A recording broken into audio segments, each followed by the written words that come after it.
Merci Madame le maire, et je vais compléter encore les remerciements que vous avez faits parce que c'est un travail évidemment éminemment collectif. Nous avons lancé il y a presque un an maintenant, le 22 février dernier, enfin 2022. Et donc je veux dire à travers les personnes qui sont là, aux administrateurs du CCAS qui ont été présents tout au long aussi de cette année, aux 50 associations, institutions, dont certains sont représentés dans le public ce soir, qui ont aussi participé aux 50 réunions, ateliers que nous avons fait, aux usagers, les 40 usagers qui étaient suivis par l'association Participation et Humanisme, qui nous ont aussi beaucoup aidés dans le travail, et bien sûr au service de la ville de Lille, à Philippe Metz, le directeur du CCAS, à Frédéric Agostini, le directeur de la D2S, Christophe Letreau du CCAS, et une mention spéciale, encore une fois, à Florence Magne qui a apporté l'impulsion nécessaire avec l'ensemble des administrateurs du CCAS pour que nous puissions aboutir. Donc je tenais à la remercier très chaleureusement ce soir et commencer par les remerciements avant d'aller vers le fond. Une démarche lancée parce que nous avons, comme tous, j'imagine, constaté une progression de la précarité ou de la pauvreté, pas seulement liée à la crise sanitaire ou à la crise économique que nous connaissons aujourd'hui. Certains faits préexistaient, les travailleurs précaires, l'ubérisation de l'emploi, la question des familles monoparentales qui sont surexposées à la pauvreté dans ce pays, et la ville de Lille n'y est pas plus épargnée que les autres. Bien sûr, la question des sans-abri. La Fondation Abbé Pierre rappelait qu'entre 2012 et 2022, le nombre de sans-abri en France avait doublé. Et cette année encore, dans le rapport 2023, 30 000 personnes sans-abri ont été comptabilisées en plus, montant le chiffre total à 330 000. Des faits qui ont donc préexisté à la crise sanitaire, qui se sont intensifiés avec la crise sanitaire, avec l'inflation, où des personnes qui jusqu'ici se pensaient préservées ont découvert de nouvelles privations, sont venues grossir les rangs des distributions alimentaires sur l'île. Pour que vous vouliez tous en tête, entre l'été 2021 et l'été 2022, les Restos du Cœur ont enregistré une progression de 20% des distributions alimentaires. Je parle des distributions estivales, qui sont généralement d'ailleurs les moins importantes, mais qui là ont connu une progression très majeure, et qui indique qu'il y a un besoin d'apporter de nouvelles réponses aux côtés des politiques que nous menons déjà sur le logement, sur l'éducation, sur les seniors, sur l'inclusion des personnes handicapées, sur la sécurité aussi, car il n'y a pas de justice là où l'insécurité prospère. Nous voulons avoir des réponses ciblées, adaptées au public aujourd'hui qui rencontre le plus de difficultés. Avant d'aller dans les propositions, je vous demande quelques minutes, 3 minutes d'intérêt pour une petite vidéo qui vous montre un peu comment les choses se sont passées dans cette année écoulée.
Voilà, donc ça résume un peu rapidement, comme ça je ne vous fais pas tout le récit chronologique de cette année passée.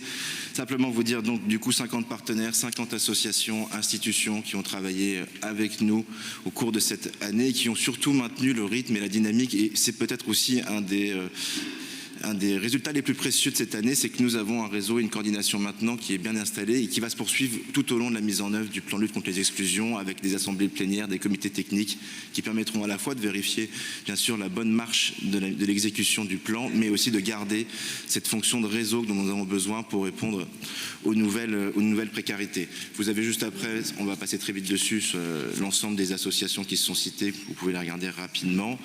Et vous dire donc, comme je vous l'ai dit, que nous avons travaillé avec des usagers, 40 usagers, des personnes qui ont expérimenté ou expérimentent encore et qui éprouvent la pauvreté, parfois même la rue. Et il était pour nous important qu'ils soient à nos côtés pour la crédibilisation des propositions que nous faisions. Nous ne voulons rien faire qui ne soit pas à leurs yeux crédible, faisable, utile. Et c'est le regard qui nous a été précieux et ils continueront d'être aussi associés à l'exécution du plan de lutte contre les exclusions. Il y aura un comité des usagers qui se réunira régulièrement pour vérifier que nous allons toujours dans le bon sens. Après, vous avez des photos qui doivent apparaître, mais on peut passer plus vite dessus. Et revenir sur les 3 axes prioritaires que nous avons retenus ensemble. Lutter contre la grande pauvreté et la grande exclusion, puisque nous avont des formes de sans-abri qui ont augmenté, y compris sur le territoire de la métropole, y compris un peu sur le territoire de Lille, qui a connu une forme d'arrivée de personnes sans abri qui ont quitté des villes pendant le confinement où ils ne trouvaient pas de réponse pour se loger, pour accéder à l'alimentation et qui sont arrivés à Lille où ils ont trouvé ici des réponses. Bien sûr, améliorer l'accès aux droits et aux services publics, et on va y revenir tout de suite après, et soutenir le pouvoir d'achat des plus modestes autant qu'il est possible à l'échelle d'une ville, car je rappelle quand même que nous agissons avec les moyens et à l'échelle d'une ville. Les moyens, nous en avons et nous le devons à Audrey, à Marion et au maire dans le cadre du budget qui vient de vous être présenté, mais il faut aussi avoir un principe de réalité.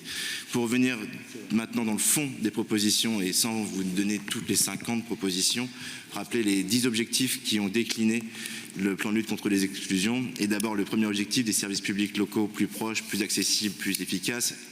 Faciliter l'accès aux droits et intensifier la lutte contre la fracture numérique, puisque les 3 marchent ensemble.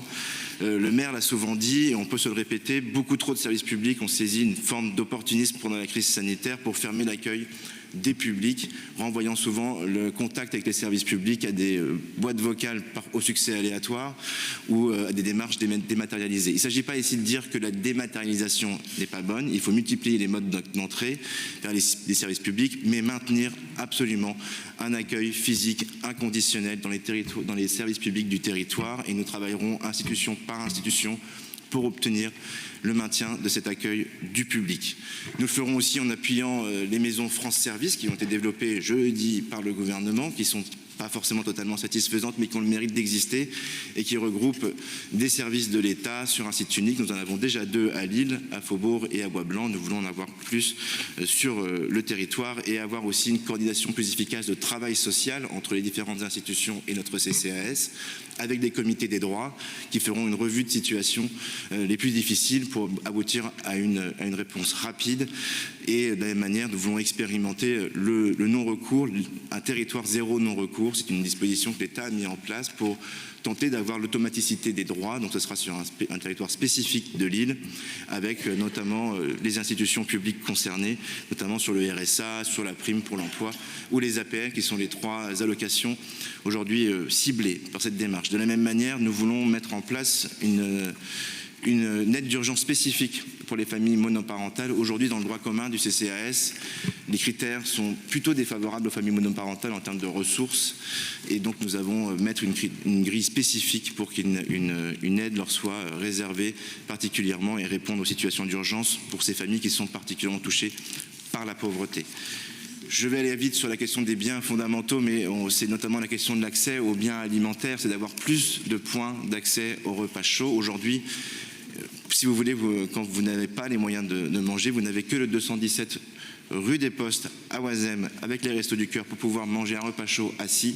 Et nous voulons ouvrir d'autres sites de repas chauds dans notre territoire, comme nous voulons travailler avec les épiceries solidaires de Lille. Il y en a 13. C'est à la fois une chance, mais il y a aujourd'hui un besoin d'harmonisation entre les épiceries solidaires sur leur fonctionnement, et nous ouvrirons ce travail d'harmonisation avec elles. Et comme nous ferons aussi avec la cloche,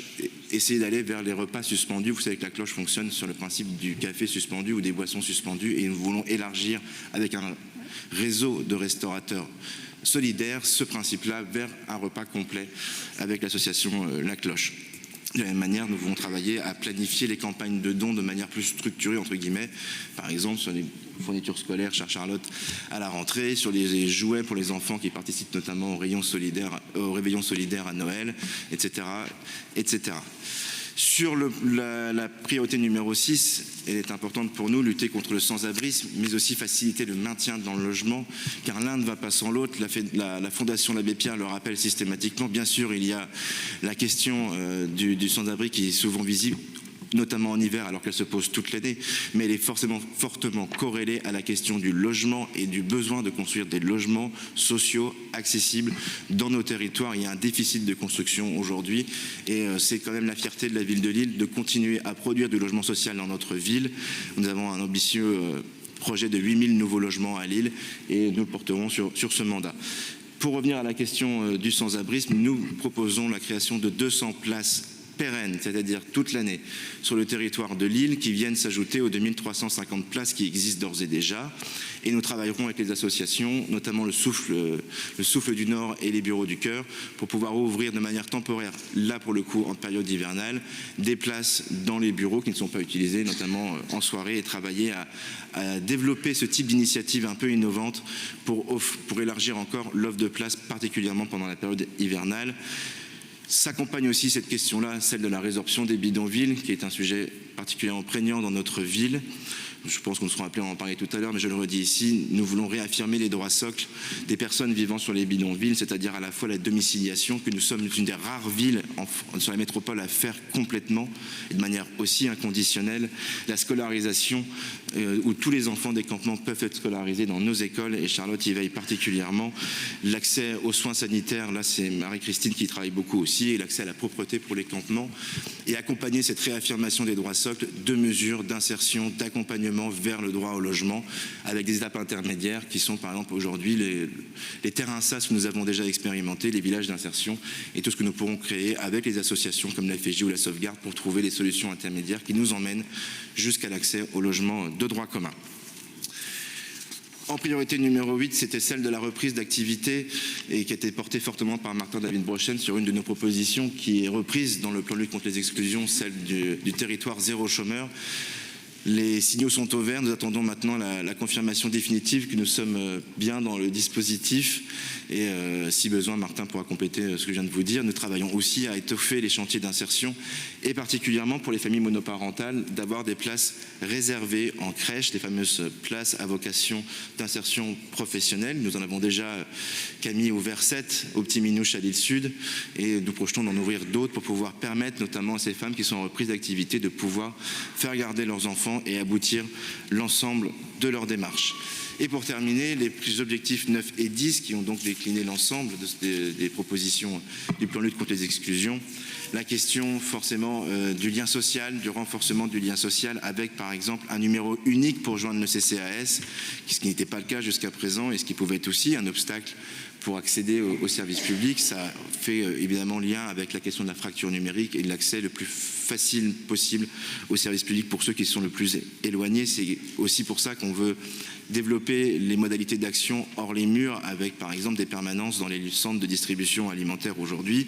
et s'appuyer sur un réseau d'ambassadeurs de la solidarité qui existe, qui travaillent notamment avec nous sur les réveillons solidaires et dont nous voulons pouvoir faire aussi des ambassadeurs des droits pour que dans leur voisinage immédiat, ils puissent être un conseil, une écoute et une orientation pour ceux qui,